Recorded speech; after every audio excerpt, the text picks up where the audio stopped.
একটা বিরল রোগের জন্য আমার মুখের অবস্থা দিন দিন অনেকটা আদি মানবে পরিণত হচ্ছিল। পাছে আমার বাড়ির লোক আমায় চিনতে অস্বীকার করে, তাই আমি যথাসত্ত্বর চলে গেলাম সেলুন নামক এক হসপিটালে, যেখানে যেতেই আমাকে অপারেশনের কাপড় পরিয়ে চেয়ারের সাথে বেঁধে দেওয়া হলো। অজ্ঞান না করেই চুলের ডাক্তার এসেই আমার চুলের অপারেশন শুরু করে দিল। চুলের অপারেশন শেষ করেই আমার মুখে এক গাদা সাদা সাদা মলম দিয়ে মালিশ করতে লাগলো। আমি বললাম, এটা কি দিচ্ছেন ডাক্তার?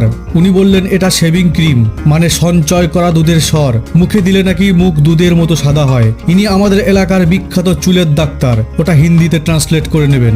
আমাকে অপারেশন চেয়ার থেকে উঠেই আর এক বিখ্যাত চুলের ডাক্তার জীবনের চুল অপারেশন করছিল। এনার নাম স্বর্ণ জলে চোবানো পদকপ্রাপ্ত ডাক্তার গোলক। তার এই বিখ্যাত নাম তার কাছ থেকেই এসেছে। তিনি লোকের মাথা এভাবেই অপারেশন করে গোল করেছেন, তাই এনার নাম গোলক। এই অসাধ্য সাধন অপারেশন করার পরেও আমাকে আমার বাড়ির লোক চিনতে অস্বীকার করছে।